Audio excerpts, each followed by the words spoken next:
안녕하세요. 역사길잡이 최전입니다. 오늘 배울 내용은 갱제를 확실히 일본의 버르장머리를 고쳐놓겠습니다. 바로 김영삼 정부, 이 문민정부에 대해서 살펴보도록 하겠습니다.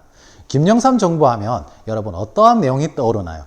금융실명제, 역사 바로 세우기, 특히 전두환과 노태우를 역사 심판대에 세운 것, IMF 사태로 우리가 외환위기를 겪었던 그 문제까지 김영삼 정부 때 어떠한 내용들이 시험에 참 잘 나오는지를 집중적으로 살펴보도록 하겠습니다. 자, 그러면 14대 대통령 선거부터 한번 살펴보도록 하겠습니다.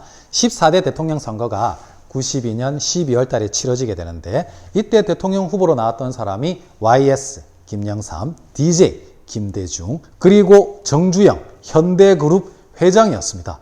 재벌 순위 1위였는데 이제 정치 권력까지 차지하기 위해서 대통령으로 출마했었지만 16.3%에 그치고 결국 42%를 득표했었던 김영삼이 서울과 전라도 지역을 제외하고 대부분의 지역에서 우세를 나타내게 되면서 14대 대통령으로 당선되게 됩니다. 김영삼 대통령은 5.16 군사 쿠데타 이후에 대통령으로 당선된 최초의 민간인이었습니다. 그래서 김영삼 정부를 문민정부라고 부르는데요. 5.16 군사 쿠데타 이후에 대통령이 된 사람 누가 있었죠? 박정희, 그리고 전두환, 노태우 다 군인이죠. 그런데 김영삼은 이제 민간인으로서 이제 문민정부 시대를 열었습니다. 이러한 김영삼 대통령의 업적 참 중요하겠죠. 김영삼 대통령은 대통령으로 취임한 지 10여일 만에 군대 내 사조직이었던 하나회를 숙청, 제거해버립니다. 하나회는 어떠한 조직이었죠? 전두환을 비롯한 육군사관학교 11기들을 중심으로 한 군대 내 사조직이었습니다. 군대는 명예 살고 명예 죽는 조직인데 이 사조직이 존재한다는 것은 사실 군대 내 불안 요소죠. 그렇게 이 군대 내 사조직이 있게 되면 나중에라도 쿠데타가 다시 일어날 수 있다. 그러한 생각에 김영삼은 하나회를 숙청하게 됩니다. 대표적으로 육군참모총장과 기무사령관을 경질, 잘라버립니다. 김영삼 대통령은 이때 만약에 하나회를 숙청하지 않았더라면 다시 군사 쿠데타가 일어났을지도 모르겠다라고 회고한 적이 있습니다. 어쨌든 군대 내 사조직이었던 하나회를 척결했다는 점, 그리고 김영삼 정부가 가장 잘한 것으로 평가받는 부분 중에 하나가 금융실명제를 실시했다는 점입니다. 금융거래를 할 때는 이제 실명으로만 거래해라. 그전에는 별명 혹은 다른 사람의 이름을 빌리는 차명, 이러한 다양한 방법을 통해서 거래를 할 수 있다 보니까 비자금, 검은 돈을 비롯해서 아주 부정한 돈 있죠. 왔다 갔다 하는 것을 파악하기가 힘들었습니다. 그런데 이제 금융거래를 실명으로만 할 수 있게끔 만들므로써 이제 금융거래가 보다 더 투명해졌습니다. 그래서 이때 배경으로 해가지고 검은 돈이 왔다 갔다 하다가 갑자기 내 통장 계좌로 들어와서 내가 돈을 갖고 튀는, 돈을 갖고 튀어라는 영화 혹시 보셨나요? 알고 있다면 저와 비슷한 세대겠네요. 어쨌든 돈을 갖고 튀어라. 이 영화가 나왔던 것도 이 금융실명제를 배경으로 한 영화였습니다. 그리고 고위공직자들은 재산을 등록해라. 이 고위공직자들이 재산을 등록해 놓아야 이 재산의 증식, 늘어나고 줄어가는 과정을 파악할 수 있고 재산이 갑자기 늘게 되면 그것을 설명할 수 있어야겠죠. 보다 더 청렴할 수 있게끔 이 고위공직자들의 재산을 등록하게 합니다. 국회의원들도 보통 이 선거철 되면 자신의 재산을 공개하고 재산을 등록하죠. 이때 국회의원들 중에서 재산이 가장 많았던 사람 정몽준 전 의원인데 재산이 1조가 넘었었습니다. 1조면 억이 만 개인데 엄청나죠. 어쨌든 고위공직자 재산을 등록하게 했다는 점, 이 점도 중요합니다. 그리고 김영삼 정부 하면 빼놓을 수 없는 부분, 바로 역사 바로 세우기입니다. 역사 시험에서 역사 바로 세우기, 시험에 참 잘 나오겠죠. 그 중에서도 조선 총독부 건물을 폭파시켜버립니다. 1995년이면 광복을 맞이한 지 50주년이 되는 해였죠. 이 광복 50주년을 맞이해서 일본 식민 통치의 상징이었던 조선 총독부 건물을 폭파시켜버립니다. 당시 조선 총독부 건물이 어떠한 건물로 사용되었는지 여러분 알고 있습니까? 놀랍게도 우리 문화재를 전시하는 국립중앙박물관으로 사용되었습니다. 저는 집이 시골이었었는데 초등학교 6학년 때 수학여행을 서울로 갔었습니다. 그때 국립중앙박물관을 견학했었는데 그 건물이 조선총독부 건물인 것을 알고 상당히 충격적이었습니다. 이처럼 우리가 일제잔재가 청산되지 않았다는 것을 여실히 보여주는 조선총독부 건물이었죠. 이 조선총독부 건물을 폭파시켰던 정부, 바로 김영삼 정부입니다. 그리고 역사 용어를 변경하게 되는데 여러분은 초등학교를 졸업하셨나요? 국민학교를 졸업하셨나요? 저는 국민학교를 졸업했습니다. 국민학교를 졸업했다면 여러분의 나이가 좀 보이네요. 국민학교라는 말은 어디서 나온 말이죠?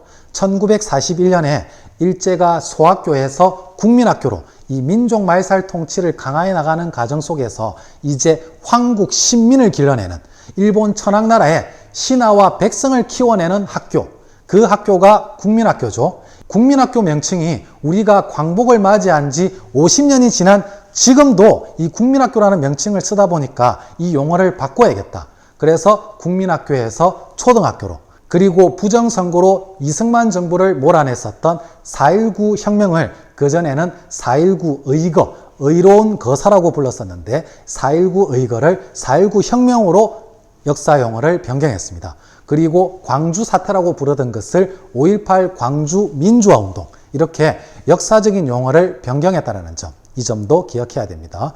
역사 바로 세우기에 가장 하이라이트는 전두환과 노태우를 구속했다는 점입니다. 전두환과 노태우가 손을 지그시 잡고 있는 이 사진, 너무나 유명한 사진이죠. 전두환과 노태우는 12.12 군사반란, 5.18 광주 민주화 운동을 무참히 진압한 그 책임을 물어서 결국 전두환은 무기징역, 노태우는 17년의 징역형을 선고받고 2년여 동안 슬기로운 깜빵 생활을 하게 됩니다. 그런데 1997년 그 다음으로 대통령으로 당선되는 김대중 대통령과 김영삼의 합의에 의해서 결국 사면을 받게 되는데, 잠시 당시 뉴스를 한번 보실까요? 1심에서 사형이 선고된 뒤 대법원에서 무기징역이 확정돼 안양교도소에서 복역 중이던 전두환 전 대통령이 특별 사면으로 구속 750일 만에 석방됐습니다. 국민 여러분들에게 오랫동안 너무 심려를 끼쳐드려서 정말 죄송스럽게 생각합니다. 그리고 김영삼 정부 때 지방자치가 전면적으로 실시되었다는 점, 노태우 정부 때 지방의회 의원들을 지역 주민들이 뽑았었던 지방자치가 부분적으로 실시되었다면 김영삼 정부 때는 기초자치단체장, 광역자치단체장을 지역 주민들이 직접 뽑게 되는 지방자치가 전면적으로 실시되었다는 점 반드시 기억해 주세요. 그리고 김영삼 정부 때 대형 사건 사고가 터지게 됩니다.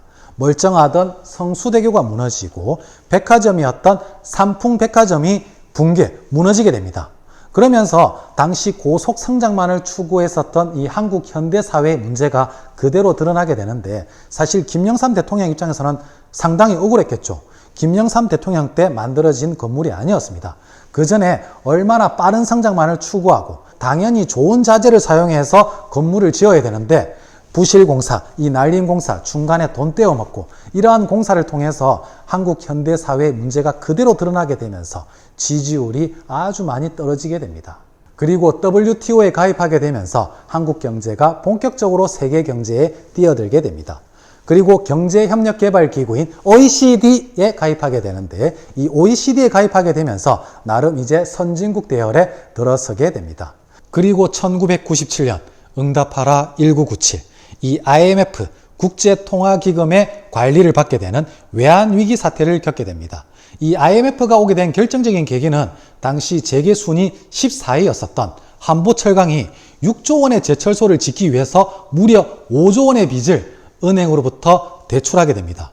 결국 한보철강은 부도가 나게 되고, 돈을 빌려준 은행은 이 한보철강으로부터 돈을 받지 못하니까 이 은행들도 경제 사정이 안 좋아지게 되겠죠. 이렇게 불법적으로 대출하는 과정 속에서 누가 개입되어 있었느냐?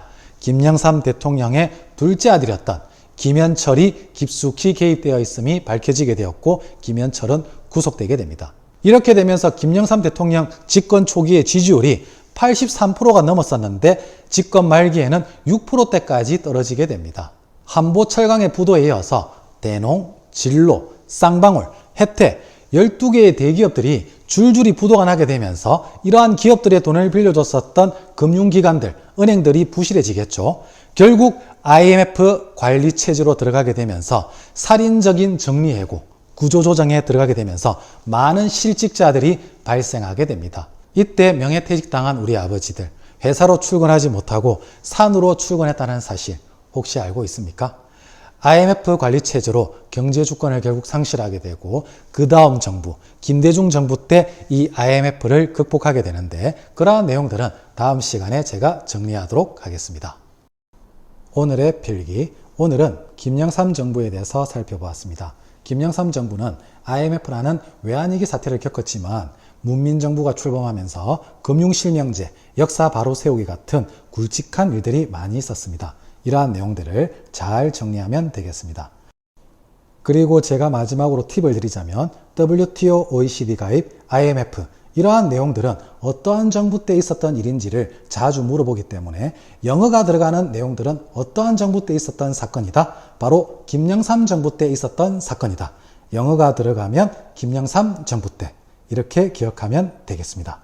저는 다음 시간에도 재밌고 유익한 내용으로 여러분들을 찾아오겠습니다. 감사합니다.